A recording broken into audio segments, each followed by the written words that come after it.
I got it. The game's about to start, but I didn't get. Ooh, I wonder if this is on KCRG. It's on ESPN. It's already in the middle of the first. Shit. No, it's not gonna be. Did you see that catch that Hayward made? I heard it on the radio. So no. It was pretty crazy. These national broadcasts really, honestly, they're so bad. You know, before I did all this stuff and paid attention, I didn't realize how bad they were, but my God, they're so bad. Yeah. These guys have no freaking clue what they're talking about. No, and that's what I always say about national media or national sports talk is that you don't realize how stupid they are until they're talking about your team. Mm-hmm. And then it's like, Yeah. oh, man. How about Harold Reynolds talking about Addison Russell? He's going to be the most amazing second baseman. He's going to have the most amazing career as a second baseman. And then he talked about how he thinks that Chris Bryant is going to be an amazing defender. They just, it's so bad. Yeah.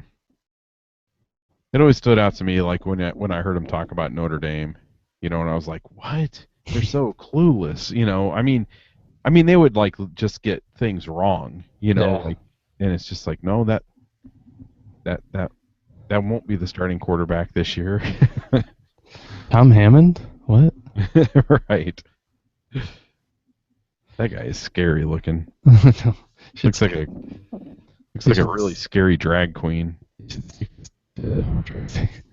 Whoa, I didn't hear anything you said, Gert. Said he should stick to horse racing. Yeah. Or in the Olympics. Oh, yeah, that too. Swimming, I think he does, doesn't he? He does. How do you do swimming, horse racing, and then you get the freaking Notre Dame job? Yeah, of all the only NCAA team with a national TV contract. Maybe not the only, and then that's their guy. He came back and did one game this year. Because he doesn't do it anymore. No, I thought he did. But he did one game this year. That's funny. Okay. Well, I think I'm probably about ready if you guys are. Yeah. I do think this whole Phillies situation is pretty interesting. I don't think we need to spend too much time on it, but it's funny that they're the Phillies and the Cubs are so closely tied and their moves they're making. Yeah. All right, let's check the sound or the volumes. You guys want to talk real quick? Hello, this is Andy. Welcome to the podcast. Thanks for joining us. Yeah. It's Kurt. Hello.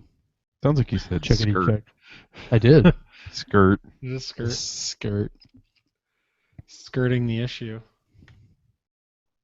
I think I'm going to have to turn you up. Me? No, Kurt. Skirt. Curd. Curd or whatever. Curd. Never No, but did you see my text that guy? Can't remember his name now, but the guy who's the that does the work with oh shit, on the radio, Oh yeah, I know. Guy. What do they Brody. call that guy? Yeah, Brody. he talks like he's like, yeah, the Phillies and the Cubs. It's so bad. He's an idiot too. It cracks me up that guy said, Curd. Like you have such a rare name. Curd. Whatever your name is. Whatever your name is, my only fan. And then after you got done telling him what a big fan I was. I know.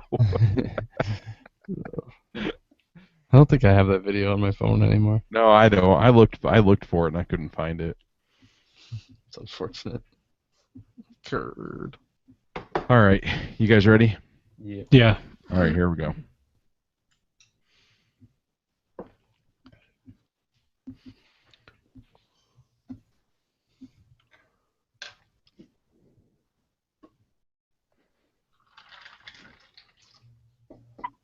This is Anthony Hutless, and this episode is brought to you by IVMV, Patreon supporter like me.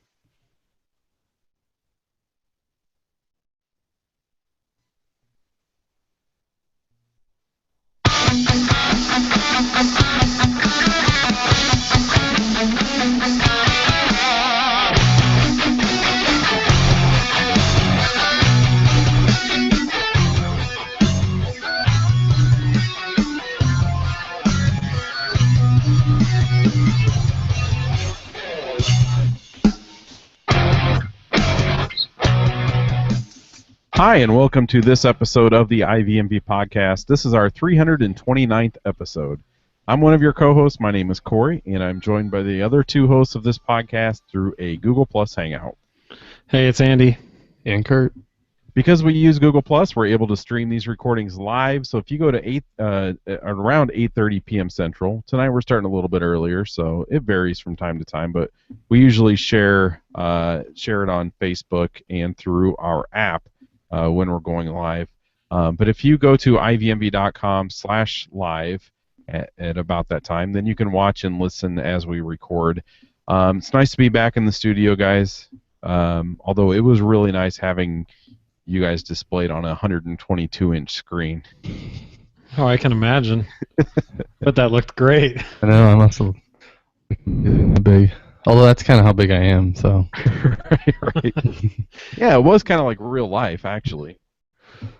I just felt like you guys were there in the room with me. You had a good sense of what his pant size was. Right. So I was down in Houston last week. I got to cross my the ninth ballpark off my list. I went to Minute Maid Park. Have you guys haven't been there, right? No. Yeah, I liked it. But then again, I like almost every ballpark I go to. Hard to please. Right. Well, I mean, it's baseball, and so Right. like every place I go, I'm just like, yeah, I get to watch baseball. I love this place. It's not like a major league team sets out to give people a crappy baseball experience. Well, I mean, really, the only ballpark that I can think of that I just did not like was the Cell. But it's been a long time since I've been there. But so I went to Minute Maid Park and I went into this thing trying to be really critical. I thought, okay, I'm too relaxed when I judge ballparks. I need to get critical with this thing. So it's kind of like in the vein of like Miller Park or Chase Field. I mean, it's kind of like that style ballpark and stuff. And I would say that both of those, both Miller and Chase, rank higher for me than Minute Maid. But it was nice. Not by a lot. I don't know. It kind of felt more.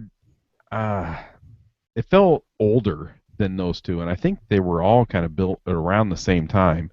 Are there fewer hills in the field at the other two than there are at Minute Maid? That's true. There are.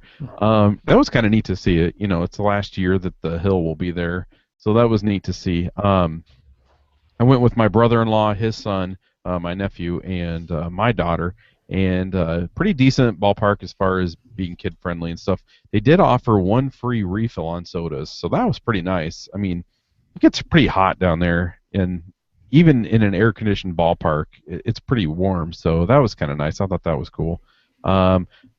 We also got to hang out with Guy for the second time this year. He was in Houston for work, so Guy, he's from Oklahoma. He was at our meetup at the Iowa Cubs game earlier in June. And then we hung out with him for the third time this year, the very next night in Tulsa. So the family and I attended the Cubs fans in Oklahoma group meetup at Savastano's in Tulsa. It was great. Everybody was super nice. Had a healthy group of probably 40 people there, and several were listeners of the podcast, so it was really nice to meet everybody. And I'd like to give everyone a shout out, but then I would inevitably leave someone out and feel bad about it. So, but I will mention one person, Wes. He's kind of the head of this group, and it's just a really good, nice group of Cubs fans. So if you're in Oklahoma, look up their Facebook group. They do game watches all the time. Like, I thought they did them occasionally, but I think they do them like at least like I think they do them like once or twice a week or something like that. But Savastano's was an awesome place. So if you're ever going through Tulsa, they have Chicago-style pizza, Cub stuff all over the place. When you walk in, they have a big like Wrigley Field marquee and Harry Carey painted on the wall. So that was really nice. Very cool place, good atmosphere, and so yeah, family and I had a great time in Tulsa. So thanks to all those guys for having us out for the evening. Man, I felt like there was something I wanted to say about Minute Maid, but now I can't remember, so I guess it doesn't matter. What did Luis Valbuena live up to expectations? Well, I was a little disappointed. I only went in one of the team stores, I thought that was the only one. Then I ended up seeing another one, but we were on our way out, so I didn't stop in.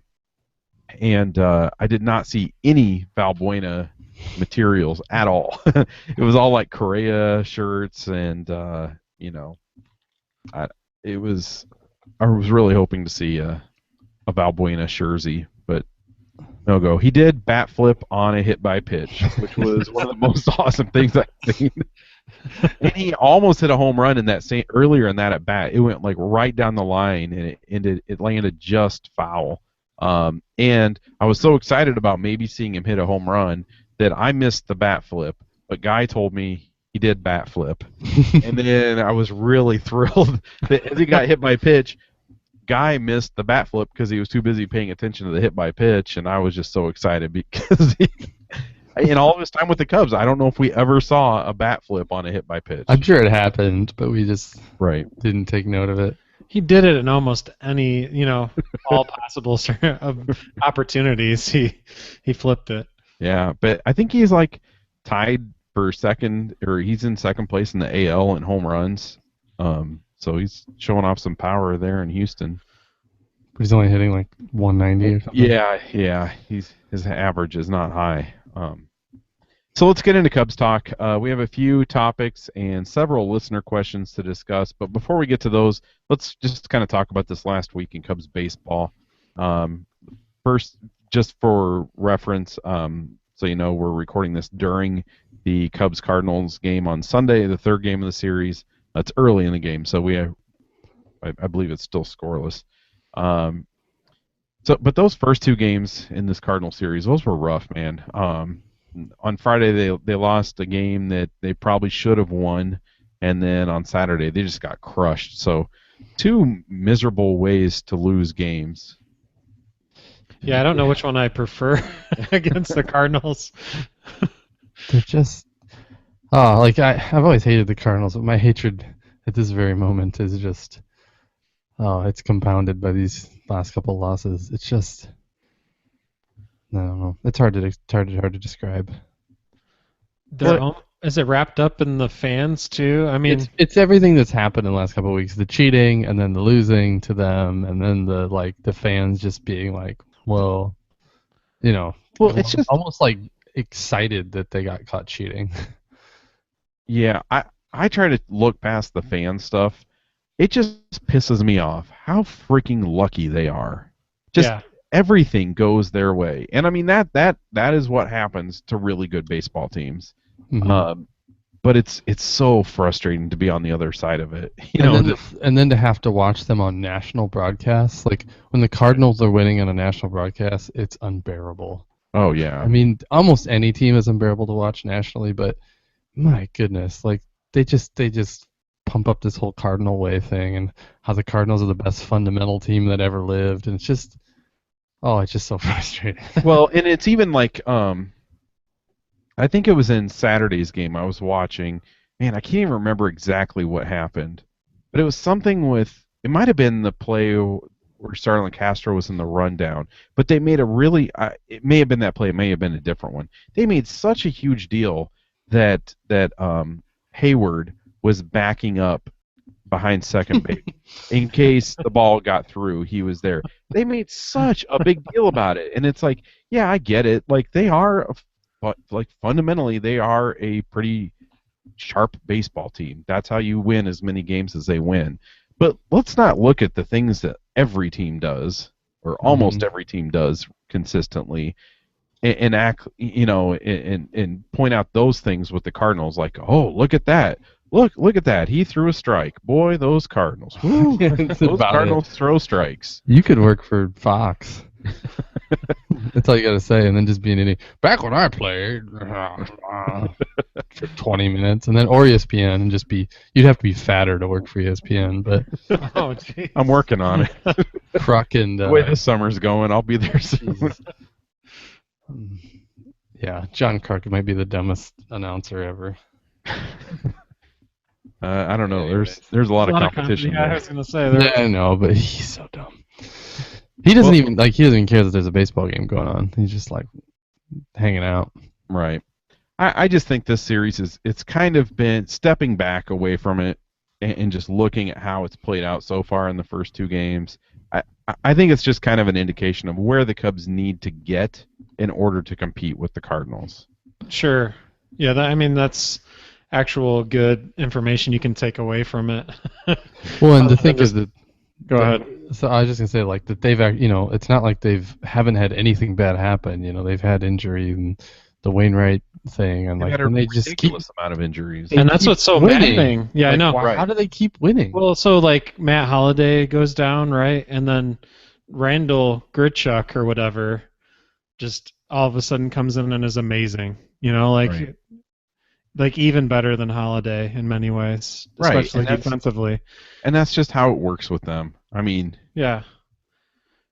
Oh, somebody goes down with an injury, we have somebody ready to step in and play at the exact same level. that you've never heard of. Right.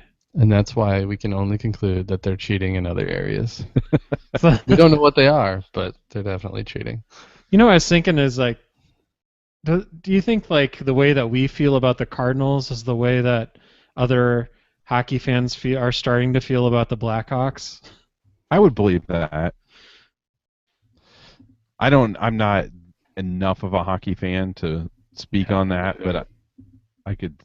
You're kind of the resident hockey nut, Andy. I mean, or maybe the way like an Athletics fan feels about the Giants, or like a Dodgers fan feels about the Giants. Having won 3 of the last 5 or 6. It's just, it's just going to be. We have to. The Cubs. I say we. The Cubs have to go through the Cardinals to be successful in the next 4 or 5 years. They're going to have to beat the Cardinals, and the Cubs are going to have to start having that luck that the Cardinals have, and I just think that's what happens for good teams. Yeah. The Cubs are 2-6 against the Cardinals this year. And I think even just looking at this year, the Cubs are going to have to figure out how to beat the Cardinals just to stay in the playoff race. There's too many games ahead. Yeah, and then they are in a tough draw. Like, if you really look at where we predicted them to be and then where they are now as a whole, they're performing well and better than expectations. But then now your expectations have shifted to, oh my gosh, we could make the playoffs. But then they're in the Central, and the Cardinals and the Pirates just keep staying ahead. But at the same time, though, like, I do have some hope in the fact that it's really hard to lead wire to wire, even though the Cardinals are pretty far ahead and playing so well. They're going to have their moment where they stumble, so I hope that comes soon. And, we're not to the All-Star break yet, so hopefully they have got a skid coming where they lose some ground pretty quickly. The game is back in a delay. And then Carrie Muscat just tweeted that a St. Louis storm spotter captured a tornado crossing the highway, and then Tim in the chat says it's headed from St. Charles towards St. Louis. Oh, jeez. Yeah. Not good. They won't have a ballpark to play in, and they'll still win. Like their home record. They don't care. How about we wish for that their stadium is demolished when there's not like 40,000 people. Yes. No, I'm not advocating for that tornado. Please steer away from the. Oh, but if it's empty, we're cool with it. Yes. Just a few rats and some pigeons taken out. Yeah, these first 2 games in the Cardinals series, they were just rough. And it's frustrating. The losses are frustrating because I just want to see them beat the Cardinals, and it felt like things were cruising along okay. They had a 4-game winning streak. They beat Kershaw and Greinke. Right. They were up to 8 games over 500. I kind of measure things like in games over 500. I thought, okay, the goal early in the season when they were playing well, it's like, okay, get to 5 games over 500, and then once they get to 5 games. Then try not to get below that point and try to eventually get it up to 10 games over 500. And that's just kind of what I look for as far as record goes. Like, if you can get to those benchmarks over 500 and at 8 games and a 4-game winning streak, I think a lot of Cubs fans and probably Cubs players and people in the organization were sniffing that 10 games over 500, and that would be a really nice place to get to before the All-Star break. And so these 4 games that they've lost in a row, it's been kind of tough to stomach. Yeah, it is, especially because, like we said, just touched on that they beat Kershaw and Greinke in sort of odd ways. You had Wada going, and he went out due to injury, and then the bullpen was pretty good. And then you had Hamill, who's, I think this year especially matches up pretty well with Greinke. And then you win those games, and then you lose to their lesser starters. Yeah. And one of those games you had Lester going. So it's kind of like, man, you got a good chance to take another one, and Lester had a terrible outing. They should have won that series. Yeah. Yes. Yeah. So that was deflating. We're coming off the high of them winning the last 2 games of the Twins series, those first 2 games of the Dodgers series, and then it's extra deflating to lose against lesser pitchers with the stronger part of your rotation up, and then these first 2 games of the Cardinals series. The only good thing about this crummy stretch is that I got a Don Roach start. I'm pretty excited, although it didn't go so well. No, it didn't go well, but I was excited to see Don Roach. So he gave up 4 runs and 8 hits in 3 1/3 innings. He had pitched pretty well in Iowa. He had a 7-1 record and a 2.29 ERA, but it is worth mentioning that his FIP was about 4.20. So maybe he hasn't been quite as good as some of his numbers have indicated.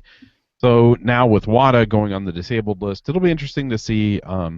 It's possible that Roach first they can set Wada's DL stint back. They can do it retroactive. So he really, I think, he might only miss 1 start in the future. And with the Cubs having an off day tomorrow, they could either just skip that spot and send Don Roach back to Iowa or whatever. Or they could have kind of the Edwin Jackson, Travis Wood, tandem take a day. Right. So it'll be interesting to see. But I would really like to see Roach get another shot and kind of hopefully we could chalk some of what happened in Saturday's game up to nerves. That's what I'm. I don't think he's like a viable rotation guy right now, but I don't know. I just like him, and so I want to. I don't know why I like him. It's partially his name is Don Roach. Yeah, it's because he spells Don with 2 N's, and his last name is Roach. I guess that's what does it for. So you want him to succeed. You're wishing good things into his life. Yeah, they didn't fail to let us forget on the broadcast on Saturday that he pitches to contact. Right. But you did point out though that I guess we have to give some credit to the Wood and Jackson sort of long relief guys, because you've had a lot of guys getting knocked out early, with Wada leaving, and then the Roach start wasn't great, and then Lester didn't go far. And those guys actually, the bullpen pitched really well in those. Even in the games they lost, the bullpen was pretty good because they had to eat a lot of innings. So I guess there's a positive for you. Well, speaking of Wada, they placed him on the DL to free up a roster spot for Neil Ramirez. So he's apparently was going to be available for tonight's game against the Cardinals, which if there's a tornado on the way, that's probably not going to happen. But it's great to have Neil Ramirez back. Just a year ago, he pitched super well out of the bullpen. So he also looked good in his 3 rehab appearances. In fact, I think he struck out the side in one of those appearances. So I'm pretty happy to have him back. Absolutely. And in other pitching news too, and Corey and Kurt ready just to kick this guy to the curb. They just no mercy, no compassion. Jacob Turner was on his way back, working his way back to the team. He was pitching pretty well in his rehab appearances, and then he was shut down due to his elbow, quote, flaring up. There were multiple, Cubs media people that tweeted that exact language for his injury. So he was shut down. It's kind of a shame because I think he has great stuff. He's a former first-round draft pick of the Tigers in 2009. He was like the number one prospect in their system, according to many sources, for quite a while. And he's only 24, but he's had a lot of trouble with injuries, from shoulder inflammation to the stuff with the elbow now. And so many, I think would say that he no longer has any chance of helping the Cubs. And although I will agree that I think it's unlikely that he ever ends up helping them, I really think he has great stuff, and if he were able to get healthy, he would be great to have. I'd love to see him get a shot. I wouldn't turn him loose as of now, because if they can put him on the 60-day DL again, it doesn't take up a roster spot. So yeah, it's looking like that's gonna be the case, but he does feel. I just feels a bit tainted. I agree with you that he on paper he's got really great stuff, and he has potential. He has the potential to be like an Arrieta type guy, where he comes back, he gets healthy, he finds his groove. But at this point, I mean, I don't know. My confidence is he'll find that ceiling is and his ability to stay getting slimmer and slimmer.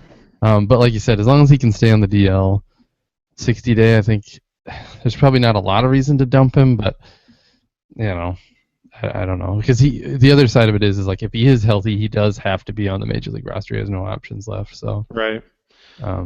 So if he is taking up a roster spot, then it might not make sense to hang on to him anymore. But although some of the guys we have taking up roster spots. But he seems like a guy like that would be on waivers, like everybody is, and then I don't know. He seems like he'd clear waivers, and then you could maybe do something with him. Yeah. Because I doubt who's going to grab him. Like, sure.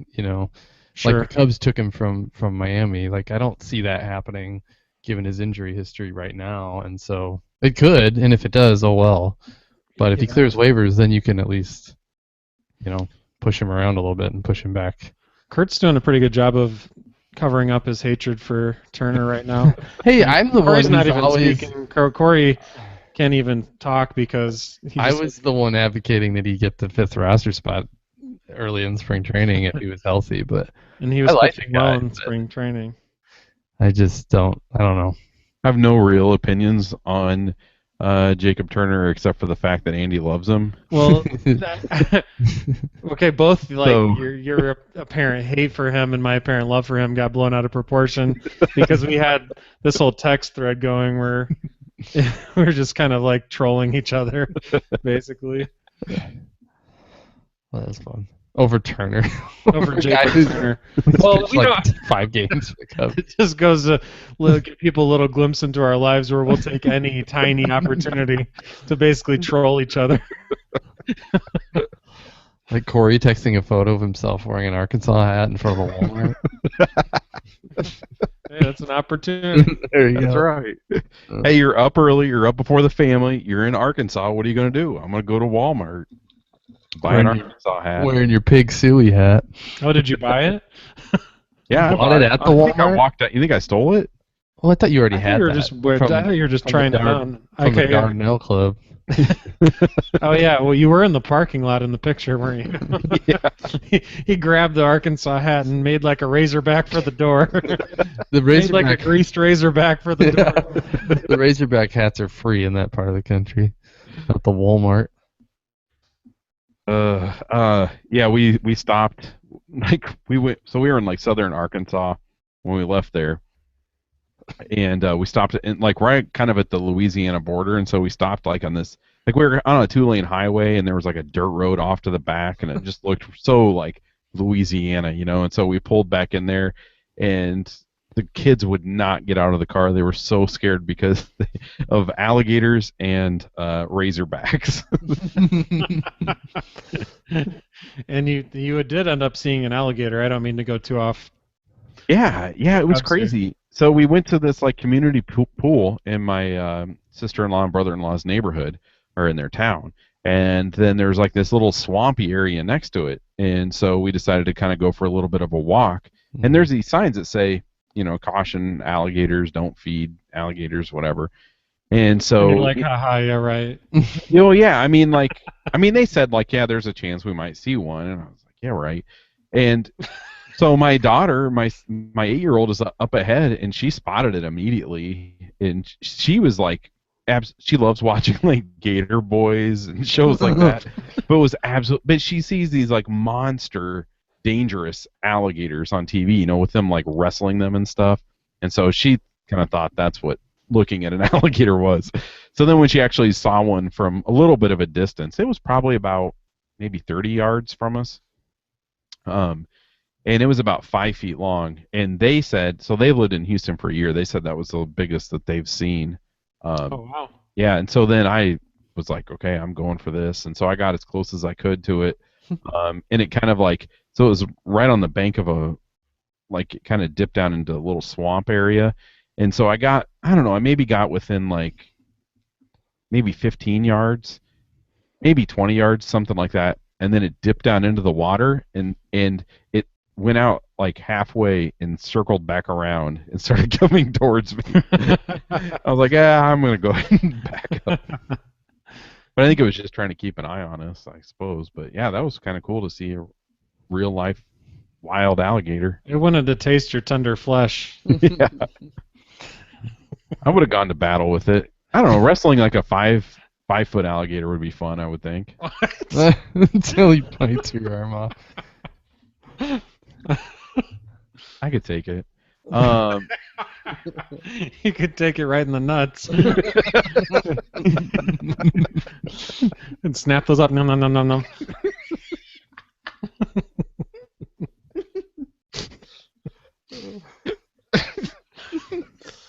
Oh man. So yeah, Jacob Turner. Yeah, he's a problem. Let's move on to Ryan Sandberg. Yeah, that guy. I don't even want to go there with this discussion. But we should mention it. Right. Well, it was brought up at the meetup in Tulsa, and so I know it's on the mind of a lot of Cubs fans. Did anyone have any specific questions? Like what? I think it was just kind of that. What do you think about him coming back to the organization? So if you haven't heard, Ryan Sandberg stepped down as manager of the Phillies, and I get that a lot of Cubs fans enjoyed Sandberg as a player in the 80s and 90s, and I think those are a lot of Cubs fans would be wondering if this is this the opportunity for him to come back into the fold with the Cubs. I wouldn't be opposed to it as like a front office position, but he's certainly not going to manage. I mean, that's fairly obvious. But yeah, I don't know. I still like him because he's one of my favorite players. But yeah, he just doesn't. But I think it's cool. It's interesting to contrast him with Joe Madden. They're kind of like polar opposites as far as personality. And I'm not trying to make judgments of personality types because I'm pretty dry myself, but Ryan Sandberg is just even and not super exciting and kind of an old school guy, I get the impression at least, whereas Madden is exactly the opposite. And I think, at least for now, I think Madden is the ideal person to be managing the Cubs. So I don't know. I think that they made the right move in not hiring Sandberg earlier when they could have, and it's tough to say if Sandberg will even be able to manage again. I mean, he's tainted for now. It might take a while for him to come back. Oh, I'm sure he'll be able to manage again. It won't be anytime soon, I don't think. Right. I do agree that it might take a while, but I mean, I think most people are like, well, look what he was working with this team. I mean, this team was a train wreck that he was given, and so I think that most baseball people are well aware of the situation he was put in, and he did have success, as a manager in his time in the minors and in other organizations. So in the Cubs organization, I guess I should say. So. Yeah, and the Phillies, he's the Iron Pigs. He was right. Okay. Manager of the year there too, I think. But yeah, he was a really good minor league manager, so I think he's probably pretty good with the young talent. But yeah, he definitely got dealt a bad card in the guys that he was managing in Philadelphia. Yeah, it's a wreck. It's a train wreck there. I'll start by saying that Ryan Sandberg was my favorite player growing up, but I honestly don't care if he ever returns to the organization. I didn't want the Cubs to hire him back when, what was it, when they hired Quaddy, I think? Yeah, it would have been. Yeah, 2010-ish. And the reason I didn't want him is that I knew that the Cubs would have a very hard time firing a Cubs legend. And with the Ricketts taking over, I didn't really want the warm and fuzzies with the moves that the Cubs made. I wanted them to start building a winner and doing the things that it takes to put a winner together. And I didn't really want to see them hire Ryan Sandberg just because we all loved him at second base. And I still feel that way. If Ryan Sandberg can help the organization in a certain role, then sure. I'm fine with him being assistant to the GM or something like that. But, all along, Sandberg has said that he wants to manage. And I don't know if he wants one of those kind of special appointed positions. And if the Cubs believed that he's a better manager than someone they have in the minors, and Sandberg is willing to take that move, then sure, go for it. But I don't want him just because he's Ryan Sandberg. And I don't think that's a situation that ends well. And I've had enough of the warm and fuzzies. I've had enough of the Cubs making decisions based on sentimentality, right, that make them a worse organization. And I'm perfectly fine with never seeing Ryan Sandberg as the manager of the Cubs, never seeing him as a bench coach, nothing. That's fine with me because I loved Ryan Sandberg as a player, and I'm okay with just leaving it there. And I have nothing against him, but I don't see. I think more harm or more bad things can come out of it than good. Yeah, I could get in line with that. And then too, Ricky and Quaddy and Swain, those were all totally fireable guys.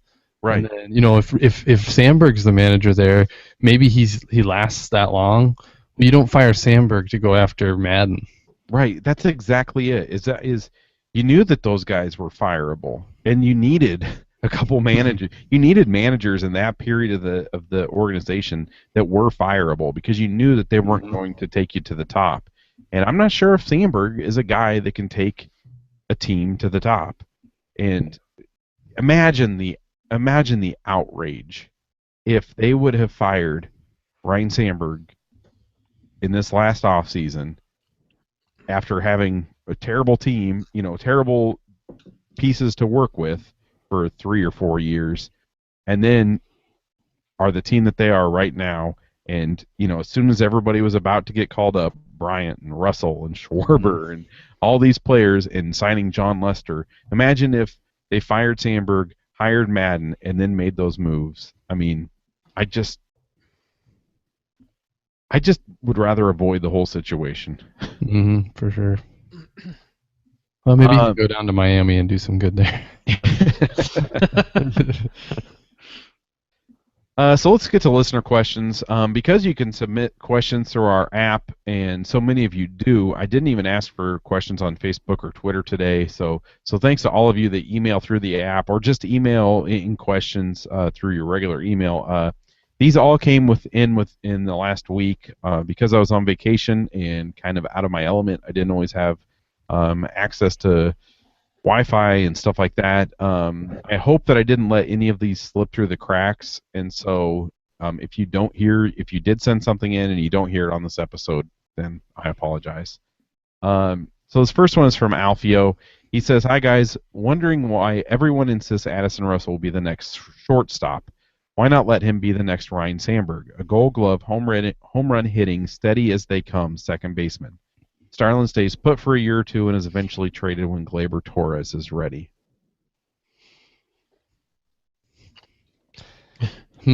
I would just say that I don't think any decision's been made on where he lands permanently. I think this is where he fits for now. So I wouldn't assign him to any one position. I think you do fine at either. But I think counting on Gleyber Torres to be a really great shortstop is probably a little too far out yet. Well, still, after catcher, shortstop is the most important defensive position on the field.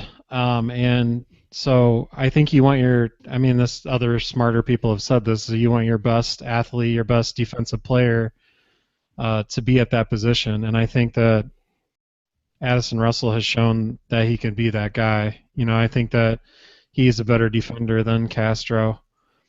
Still, Do you think he is now?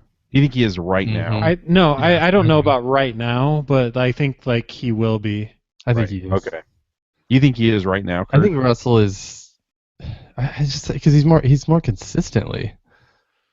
He still makes the flashy plays, That's what we talk about with Castro, and he just seems a little more solidly consistent. I think with some more time under his belt, he'll get even better. But he's close. Maybe not quite better, but he's close. Still, would like the potential, I don't know, psychological damage of displacing Castro right now be worth it? Right. Like there are many factors to consider, but I'd like to see him at shortstop over second base. Yeah, I'm okay with I don't mind the idea of Addison Russell playing second base long term though. I think if the Cubs are going to get all these shortstops on the field at once, they're obviously going to play other positions, and I think Russell is adapting to second base pretty quickly, and I think he's going to get better there. But then again, if you ask me, what if they put Russell at shortstop and move Castro to second? That would be okay with me too. I just think, and we might see them make those types of moves next year. I think right now they just wanted to kind of keep everything the way it is. Sure. And I think that you probably do that for clubhouse reasons too. Oh yeah, no doubt. I mean, I think if you're going to move Castro off shortstop, maybe move him to second base, that's a discussion to have in the off season.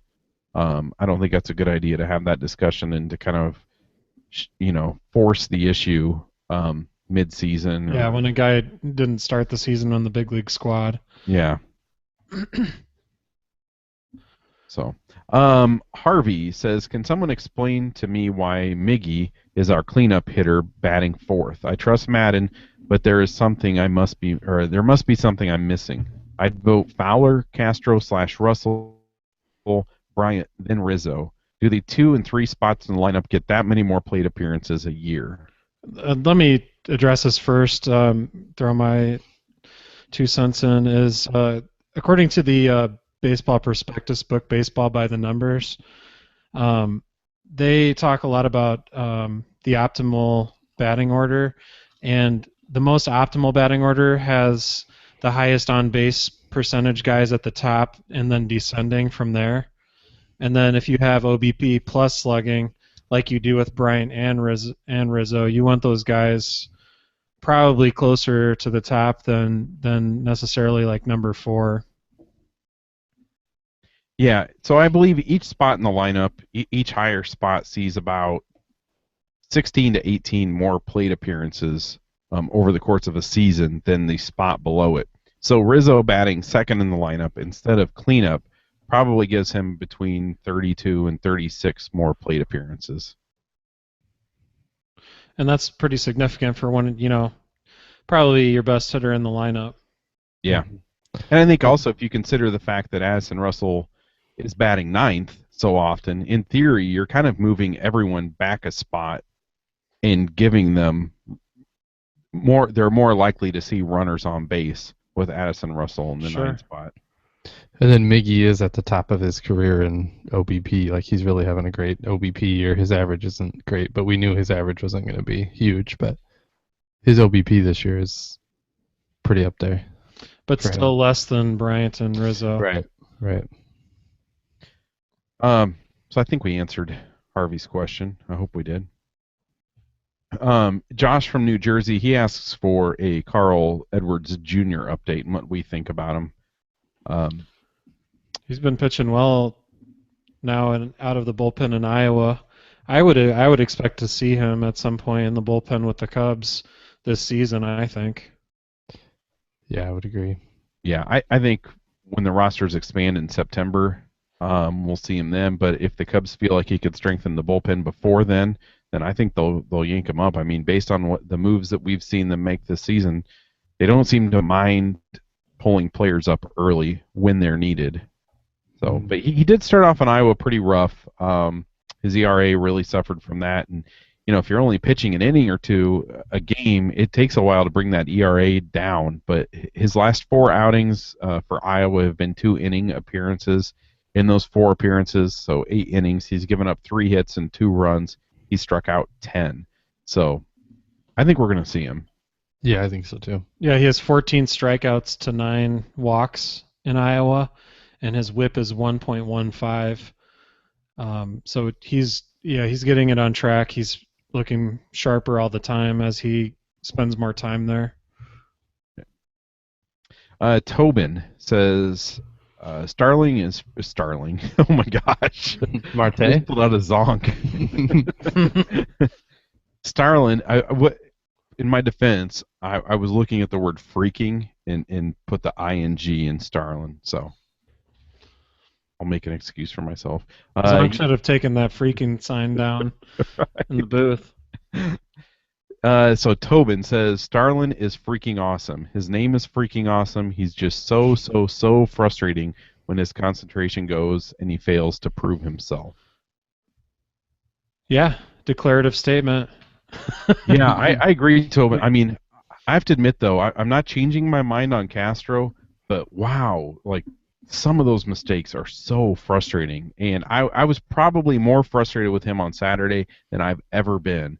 And I can't remember what inning it was, but Castro got caught in a rundown between third and home. I believe there was 1 out, and Baxter used that rundown opportunity to go from first to second, and Castro gave up on the rundown very early, and that led to Baxter being thrown out at second. And not that it ended up making a difference in the game, but I just found it very frustrating. And like I said, I haven't changed my opinion on Castro. I really like him, and I want to see him do well with the Cubs. But I don't know. Come on, dude. I'm not a professional baseball player, and I knew that you have to force one more throw in that rundown. And when I saw him kind of pull up, I knew Baxter was dead in the water. It's But almost you are like a Pee Wee coach, though, so That's true. it's almost like he has like he's thinking about his new kids or his like he has almost like his he's a wife new, just had a baby. right. It's almost like he's a new dad again. I'm sure that's it. No, if only that were the obvious explanation. But I was more frustrated with. I mean, the it thing was that pretty blatantly yeah. just. Yeah. It was pretty bad. Like all he really had to do is like sort of just stop in the for Right, half just a second one more longer. One more Or throw. Move He kind of ran into the tag pretty easily. Move slightly to the left so that his throwing hand is, I don't know. I mean, it's hard to think of all that stuff in real time. I know, but that's kind of stuff I think is when you've been playing. You should notice baseball that your whole Baxter. Yeah. You should think like, okay, if I'm Baxter, what am I doing? Oh, I'm going to second. I'm going to glance up and see where he's at. Oh, I need to force one more throw. Yep. I don't know. It's just very frustrating. But speaking of frustrating, Kurt, you mentioned my Pee Wee team. It's worth mentioning that. So I think I coached 6 or 7 games so far before I left for vacation, and we were no hit 3 times. Of course, we were 0-6 or 0-7, whatever. Ugly games. A lot of crazy things happened. And then I got a text message from my assistant coach that was filling in on Tuesday to let me know that we had won and we beat the team 12-6.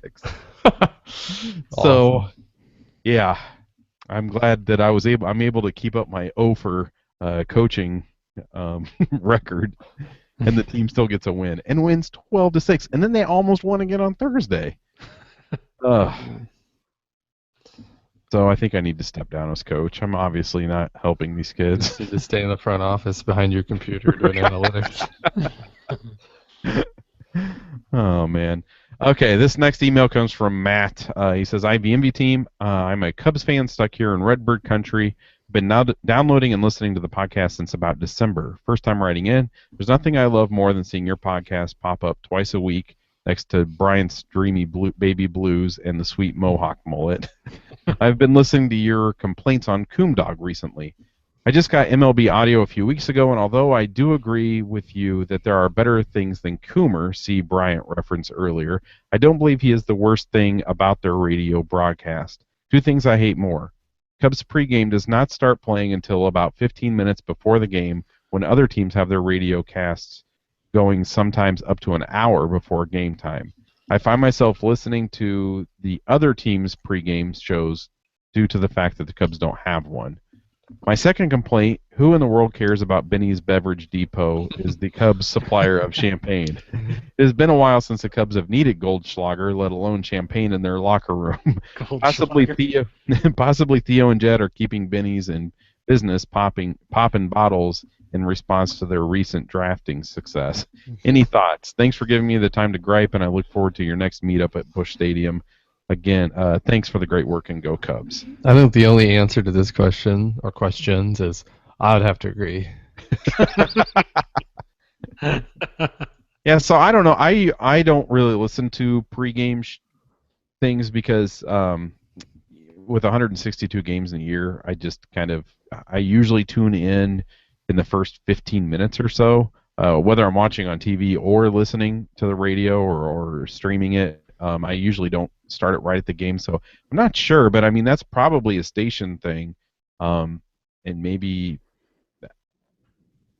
just if that's a 120 game, maybe the broadcast starts at 1 o'clock. I'm really not sure.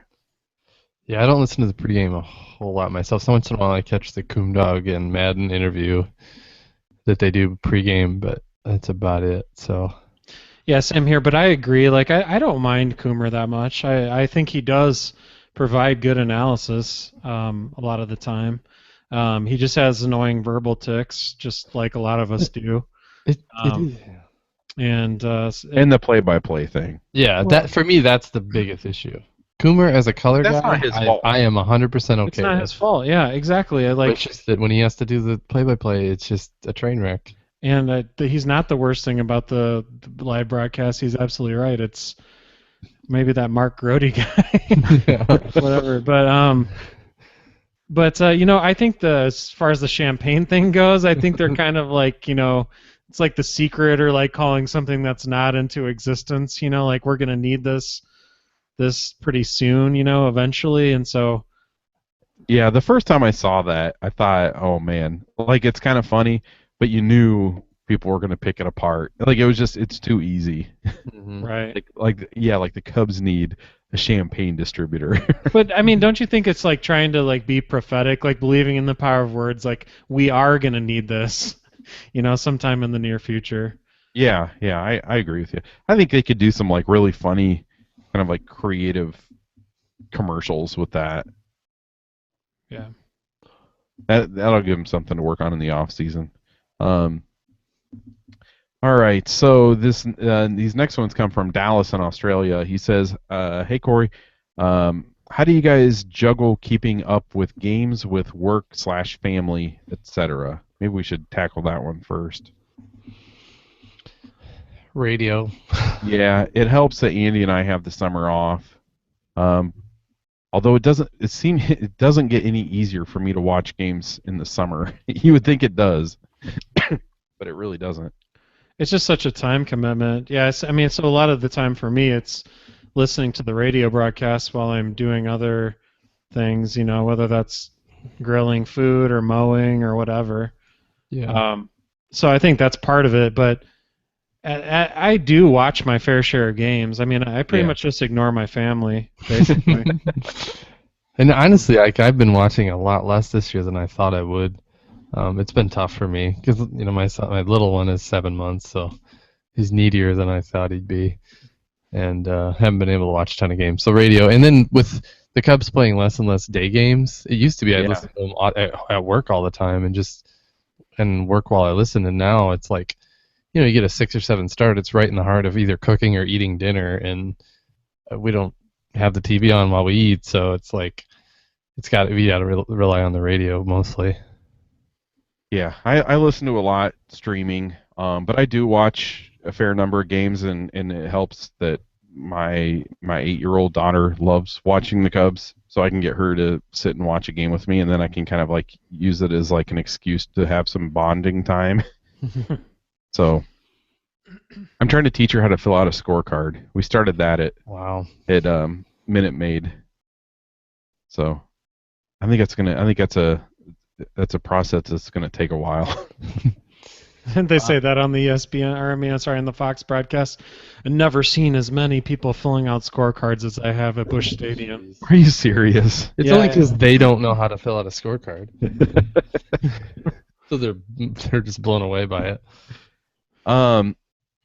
Okay, so Dallas also says, do you listen to Pat and Ron for bits of the game live, or do you prefer to not know the score and watch a condensed version when it's uploaded on MLB TV? I struggle with this dilemma. Sometimes I want to listen to Pat and Coomdog. When I can't hear the whole game, I sometimes prefer to watch the condensed game to see the plays.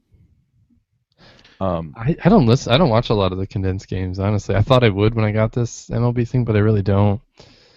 Yeah, I pay too much attention to Twitter, really, to be able to like stay in the dark about something. So I mean, yeah, I don't watch the condensed game. But still, it seems like a good option for people that don't have a lot of time to watch, the entire 3-hour broadcast or whatever it is. But I do have a weird habit of like, so we'll listen to the radio, and then by the time the kids go to bed, like I can watch a late game end. And so with the MLB thing, you can pick up at any inning. So like, if the Cubs just scored in the last inning, I'll start at the last inning that they scored, so I can see the offensive scoring, and then I'll just kind of skip ahead. Oh, that's another thing for me is with the At Bat app, I can stream all the video highlights from that to my TV with my Chromecast, and that's been pretty nice. Like especially like for example that game where Bryant hit the 2 home runs against the Dodgers. That was a fun one, just to sit there and just cast all the highlights to my TV from that app. Yeah, that's cool. So Dallas says, how are you guys feeling now about 2016? Geez, we're in the wild card race this year, and I seriously reckon these guys can take the pennant in 2016 and shut down those Cards. No worries at all. Yes, maybe I'm a total optimist, but it's easy to feel this way watching where the roster is in the first half of 2015. I think he probably sent that before this Cardinals series. But still, 2016 looks pretty good. Yeah. Yep. Injuries, though. That's what concerns me. Well, yeah, and then also I'm going to wait and see what they do in the offseason, what they do at the trade deadline in the offseason as far as acquiring the pieces that they think that they need still to get where they want to be. Yeah. But that's the thing with 2016 is they're, at least on paper, they can't be worse. They can only get better through trades and more guys coming up. Schwarber coming up, trades happening. Like, you're just going to get deeper and better. Yep, good point. All right, we have a voicemail to play here, so I will play this. Hey guys, my name is Colin from Lake Bluff, first-time caller, long-time listener. I was just wondering about, like I know we got Soler in right field, and then left field, we got Coghlan, Schwarber coming up later in the year maybe. But I was wondering about the future of center field, because I know we got Fowler for 1 year. And, I was wondering if you guys had anything to say on, like, center field prospects at AAA or anything like that. So, yeah, I would appreciate anything, really related to center field. So thanks, guys. All right. Well, the guy who's been playing center field a lot in Iowa is Matt Caesar. So there's not. Right. Well, and Arizmendi, too, when Caesar's been up. Right, so he's right, and as you look at the organization, like, who's that going to be? And so the Cubs go and get Ian Happ, who could play center. But you wouldn't think that Albert Almora is an option to start 2016 with the Cubs. Right. Probably not. I personally would like to see Fowler back on another 1-year deal. Yeah, I like him too. But Yeah, Almora's probably the closest like prospect, I guess. I mean, like you just talked about, you got Caesar and Alcantara in Iowa, but then in Double A you got Almora. But yeah, I think you could pick up a free agent, whether it's Fowler or somebody else, to fill the role until. I really think Fowler's better than Almora right now. Oh yeah, absolutely. I mean, so that's another reason that let Almora come up. Maybe he comes up September next year, but I don't think you plan. But Fowler's got to get on base more. I mean, he really has to get on base more. Like I talked about earlier, I mean, the guy has just over a 300 on base percentage. That's not going to work for the team to be effective. Yeah, and the nice thing with the 1-year deal is they can trade for or sign. I haven't looked to see what other center fielders are free agents this year, but if you're looking for if you have Ian Happ and maybe Almora, coming up the pike or whatever, then I think you would not want to sign a long-term deal there. So maybe, I don't know, you'd want somebody on like a 1-year deal, I think. The only thing that might keep Ian Happ out of center field is his arm is supposedly would be a little bit of a liability. So yeah, it's tough. It is a need. It can't be any worse than like Juan Pierre or something. Tony Campana. Yeah. Roll it into the second. I was gonna say he'd be quicker to run it in. All right, I got another one here, and I don't. This one came in late, so I don't think you guys have seen it yet. Hi guys, my name is Victor, and I'm from Lafayette, Louisiana. I have a question with the Schwarber train rolling full steam ahead and Baez injured around the same time. Who do you believe holds the most value when the playoff picture becomes more clear? Is Schwarber's bat worth more than Baez's glove? Thanks, guys, and even down here, way south, the Cubbies are loved. In the mid-'50s, Lafayette, Louisiana had a Double-A affiliate of the Cubs, so I guess WGN and the Lafayette Oilers made me predestined to be a Cubs fan. Man, if you were watching minor league baseball in the 50s, Lafayette, Louisiana, and became a Cubs fan, I got a lot of respect for you.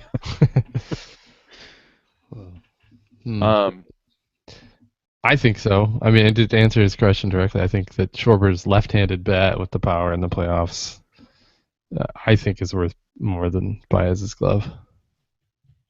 Yeah, but to kind of like quote Andy on last week's episode, we have both. So. That's true. But yeah, I agree with you. I think Schwarber's probably this season. I mean, Baez is gonna. So what? Baez is in Arizona now, right? Starting like a rehab thing, but it's gonna be a while. I think he's still in a cast, though, isn't he? I think so. They're probably working on like lower body stuff, Yeah, he posted a picture on Instagram of looked like himself on an exercise bike doing cardio, something like that. So he's working it out. Yeah. But I would agree. I think Schwarber is probably, especially based on what we saw in his week with the Cubs, I think that's worth more than what Baez offers right now. Isn't his bat? I mean, I guess he could come in and fill in as a catcher at some point if he pinch hits. Yeah. Yeah. But I'm not ready to give up on Baez. No. Tobin has another one here. He says, here's a chance for you to do some marginal analysis. Why does Starlin and others bat with his front foot back and then lift it forwards before swinging? What does that achieve? It looks like it would put him off balance to me. Is he talking about stepping forward? Well, I think kind of having like an open stance. Players kind of have an open stance. I see. Like toward the plate. Right. So my understanding has always been that players have an open stance to kind of get a better view of the ball, because you're kind of like, by turning your body a little bit, you're kind of facing the pitcher's mound head on, and so you can see better than like if you're turned sideways and moving your head and stuff. That's always been my understanding, is that an open stance kind of gives you just a better view of the pitch. Sounds good to me, Coach. I always have my kids bat open stance.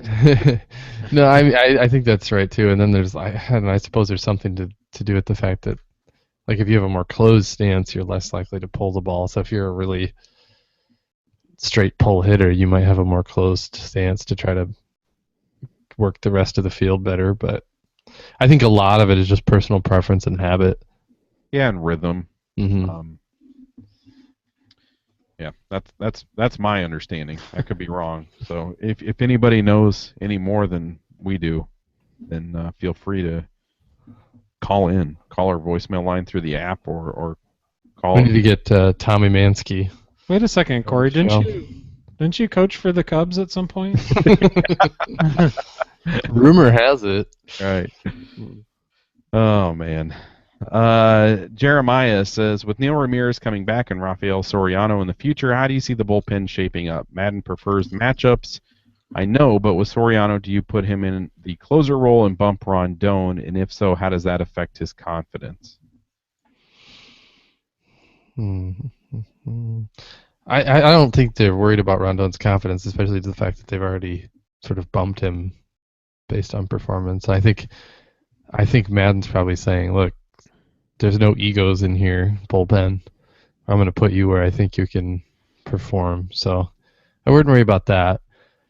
And then the Soriano thing, I think there's just too many unknowns there. We'll have to see how he does. Yeah, he has to prove himself in his appearances that he's going to get in Iowa, first of all. Yeah. Mm-hmm. So part 2 of his question is, do you think that with a healthy bullpen, we may see some of the starters pulled a little earlier than in the past to try and do in sorts of what Kansas City did last year with Herrera, Davis, and Holland? I know our bullpen isn't quite the same as theirs last year. Just curious. I think if you're kind of gearing up for a playoff run, you might consider doing something like that. You're maybe not going to have Arrieta throw 9 innings or Hamill or Lester. You might want to save their arms a little bit.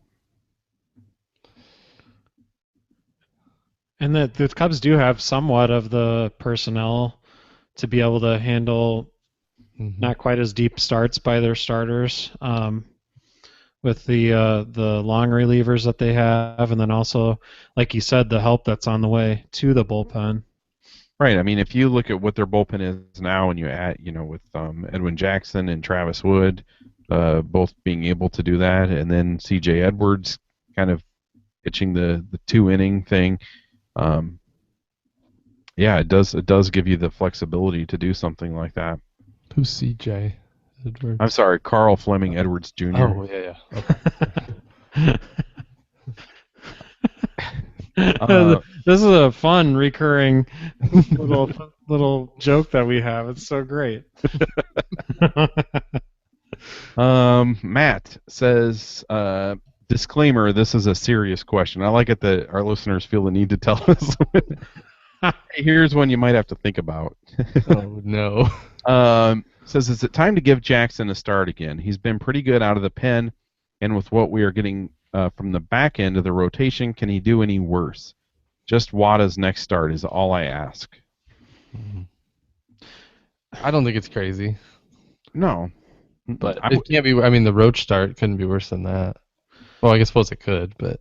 Well, and we've talked about how Jackson has pitched well when it seems like there hasn't been a lot of pressure, like low leverage situations. Right. Seems to be quite the buzzword these days, high leverage and low leverage. But if he's a starter, I mean, he, kind of like he's instantly in more of a low leverage situation until he gets into trouble. Well, unless he sees that as like his opportunity to prove himself. Right. Or putting pressure on himself, but I would not be opposed to it. No, give him one. Yeah, but then it's like, don't you think if you're going to do that with somebody, don't you think Wood is in a better position to do that than Jackson would be?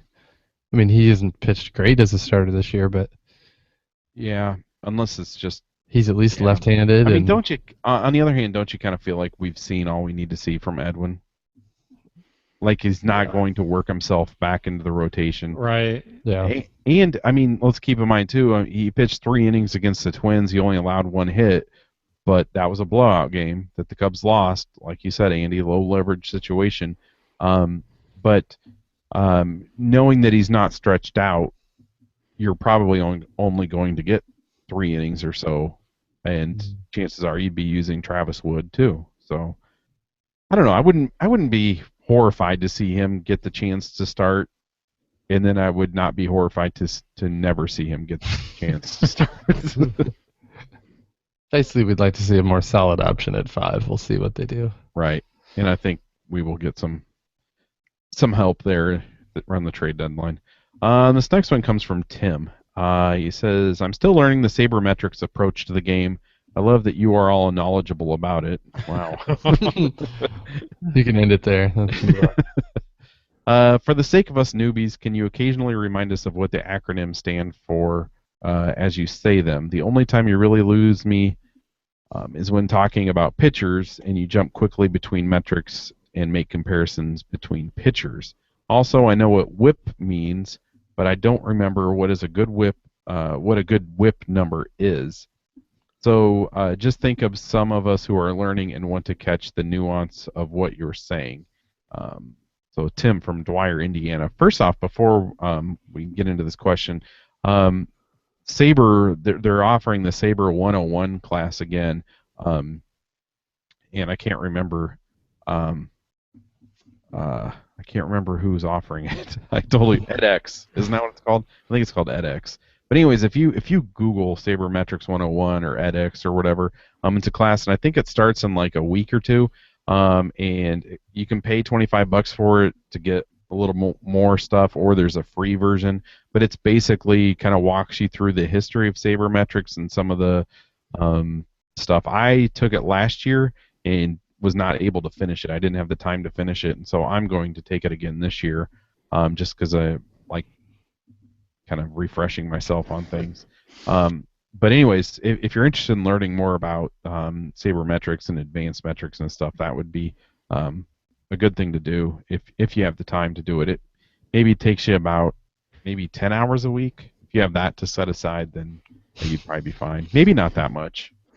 Nobody's got that kind of time. It's good, though. It's good. I mean, if you have the time, I would strongly suggest it. As far as WHIP is concerned, basically, I don't know, anything above like 1.25, 1.3 is pretty darn good. And the closer a pitcher is to 1, like the lower the WHIP is, the better, because it's a measurement of basically walks and hits per innings pitched that a base runners basically that a pitcher allows. So right. Although it's also worth mentioning that that's not a great way to measure how good a pitcher is, because we know from BABIP, the batting average on balls in play, there's a lot of luck and unluck. Is that a misfortune? There's a lot of variance based on right with what BABIP is, yeah. Right, and those are the factors those are the things that factor heavily into a pitcher's WHIP. So probably the better way to measure a pitcher is to look at walk rate, strikeout rate, BABIP, stuff like that. That would probably give you a more accurate gauge, I guess, of how good a pitcher is. Clint says, "You ever feel like we got molested?" I think he's asking if we got tricked with Lester. No. I guess my feeling is that 3 months into a 6-year contract is just too early to judge a free agency signing, and it's not that I've been completely thrilled with what we've gotten from Lester so far, but I'm not ready to write him off or to say that he is what he is or isn't. Right, and you said it. It's a long contract. So one thing we know for sure is we are going to get Mo Lester. Nice. Oh man. And it's tough when you see like Scherzer just killing it. Right. And that's why like big free agent pitching scares me, because it can just go downhill so quickly. That was a loud gulp. You're welcome. Okay. Yeah. Anyway, okay, so the last question here is from Kilgard, and he says, "Rumor has it the Cubs will likely be moving to the Score next year. Does that mean all the anti-Cubs radio personalities will be out next year too?" Hope so. Yeah, well, I don't pay that much attention to sports talk radio. I just can't stomach it. But I know that those guys know where their bread is buttered. Is that the right saying? I don't know Yeah. if it is. Yes. Anyways, they know who pays them, and they will. Some are not. Some will have. I honestly could not tell you. I know who the score personalities are. I don't listen to them, so I can't tell you where they stand on anything. But similar to beat writers and reporters and stuff with the Chicago Tribune and the Sun-Times and others, there will be those ones that will feel the need to stick to their guns. They've been negative for years, and so they're going to continue to be negative. And you're going to have people that were critical of the Cubs, and they're going to feel the need to be that way. And then you're probably going to have some that will jump on the bandwagon because that's what will sell at the time. So, as long as they bring back Mike North, I think we'll be fine. God. I don't know. Here's my opinion. Just turn off the radio. I don't know. Listen to more podcasts. Seriously. The Score. I haven't actually listened to The Score for outside of. I just don't listen to sports talk radio, I guess. So I just can't stomach it. I can't handle the commercials. I can't handle the fact that, and in no way, I don't want anybody to think that we are saying that our podcast is superior to sports talk radio, but I can't handle them just eating time. They just shout. That's well, that and they'll have one point that they need to make, and they're going to make it over the course of 20 minutes, and they'll come back from a commercial, and then who like I said, who are we to say we get onto off-topic things and stuff, but I can't handle sports talk radio. Well, the personalities don't appeal to me. I don't feel like I listen to podcasts because those are people I would want to hang out with. You could not pay me enough to hang out with Boers and Bernstein. I would never, like, if I knew that Boers and Bernstein were going to be at Duffy's, I would avoid it that night. Or anybody on the Score. I just don't like that, I guess, delivery and structure of it. And the call-in is always terrible because it's never a rational person. Like, they're not going to put the rational people on. Right. They're going to put the guy, like, hey, he's been holding for 4 hours. Let's go to Mike and Skokie. And he rants for 20 minutes. And it's like, yeah, that guy's been holding for 4 hours. He's obviously crazy. And so he's... Hey, I hold for 4 hours all the time. But yeah, I don't know. It's just not a rational conversation. It's kind of like I'll stop there. I was curious where you were going to go with that. I was going to delve into political radio, but I'm not going to do it. Good call. Yeah, I don't know. My suggestion is not to listen to the Score, but if you must, go ahead. All right, so before we move on to the scary stat of the week and the internet muscle flexes, I have this to play. Hi all, I just wanted to let Cubs fans know that the next time they drive to Wrigley, they should try out ParkWiz.com. ParkWiz is a great service where residents can rent out their parking spaces in Chicago. You can get a great deal on parking, especially if you don't mind walking a bit. Last week we got a nice spot where I didn't have to parallel park, less than half a mile away for only $14. I plan on parking at the same place when we drive to Wrigley next month as well. If you decide to try out ParkWiz, make sure to go to the ivnv.com and click on the ParkWiz link on the right side of the screen. Go Cubs! Yeah, so check out ParkWiz. Can help you find good parking. Get it ahead of time so you don't have to mess with it. And like Sean said, go to ivnv.com, and the ParkWiz widget is on the right side of the page. Thanks to Sean for sending that in, by the way. Very nice. Let's see. Scary stat. What do you have for us tonight, Kurt? Let me find my tab. I got you up here. Can't be as hard as it would be for Corey. No, I only have like 8. He has like 48. All right. So we've kind of covered how bad they were in the last 4 games at scoring runs, but it isn't because they were bad offensively necessarily. And in the last 4 losses, the Cubs had 134 at-bats, and they did manage to get 36 hits and 8 doubles. So a lot of guys in scoring position, but only scored Sorry, I just lost it. 5 runs in those 4 games, even with all those people in scoring position. So it was pretty bad offensively. Lots of opportunities, and 35 guys left on base. Ooh, 35. 35. That's dirty. Yeah. It's the dirty stat of the week now, not the scary That was stuff. dirty, man. Filthy. All right. Do you guys have any internet muscle flexes this week? I have don't. one. I do not. I have one. I have 2 actually, but one of them is one that a listener sent in, Kyle, and he said this came off of, I think, an article where the guy caught a foul ball with holding a baby. Oh yeah. Yeah. So And the many If you flexes did, on that news. Right. Somebody says, "What happens when his baby takes a line drive off the dome? Stupid dad."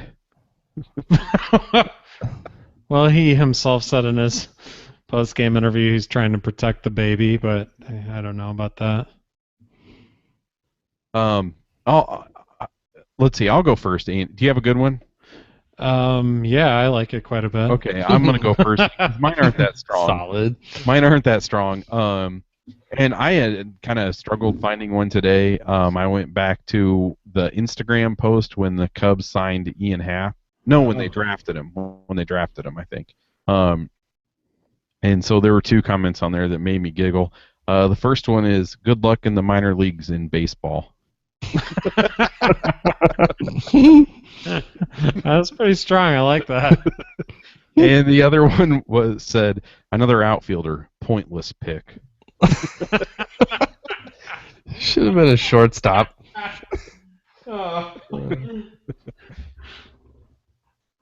You ready for this one? Yep, I'm ready. Oh no. Okay. I'm a little worried. No, it's okay. It's going to be anticlimactic now, but so about 1 hour ago on Cubs Facebook, this guy posted, "Go Cubs, sweep the Cardinals."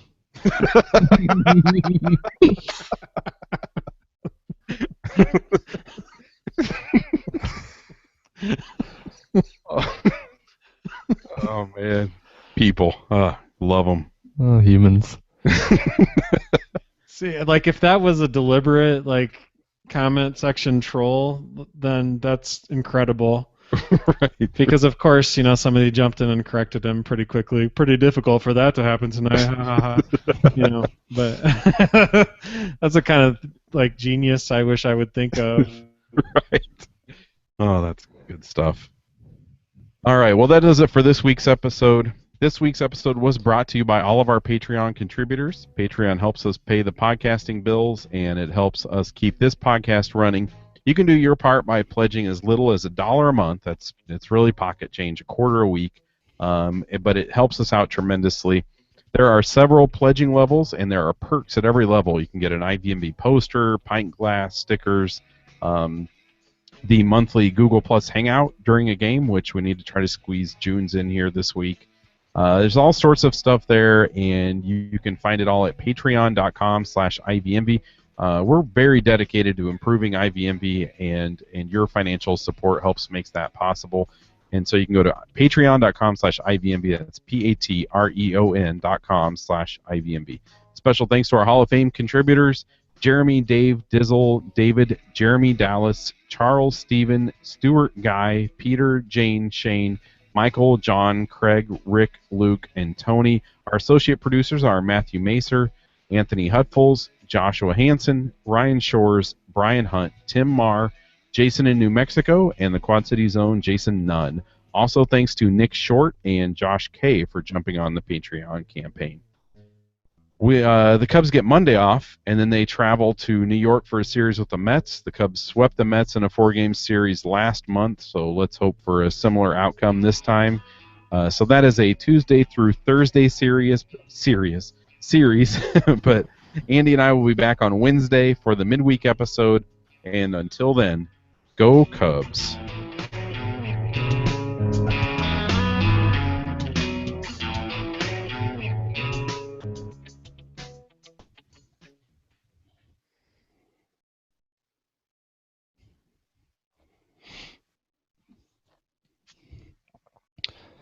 Well, good that was a song. long one, but It's a good song, Andrew.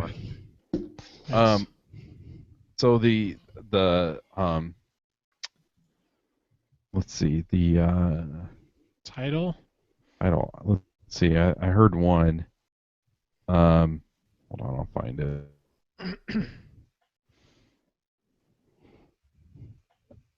Heading back. What? What'd you say? Heading to the door like a greased razorback.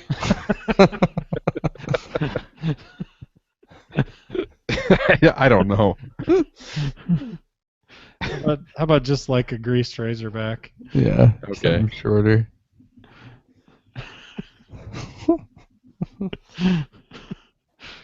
There's a couple of good ones in there, though. Yeah, I feel like there were a couple other I didn't write any possibilities. down though. But Oh man, they're pulling the tarp off the field. I'm gonna be up all freaking night to do the daily Northside recap. I'm not sure how much longer Just I'm gonna be say- able to keep doing that. just say like as of press time, The Cubs are still. the Cubs are still. Yeah, you should Well- just have like a cutoff, and like if it doesn't happen Yeah. by 10 p.m., then Yeah, I could get up and do it in the morning. I might do that. It's because fine. people that listen to the Daily Northside recap are probably know what happened at the Cubs game.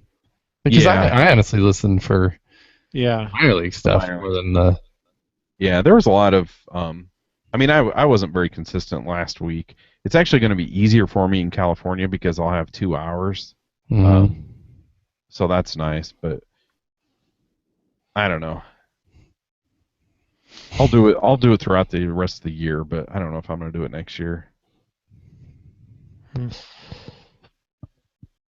It's tiring. Yeah, I can imagine. We'll see. Well, maybe you'll get an outpouring of support.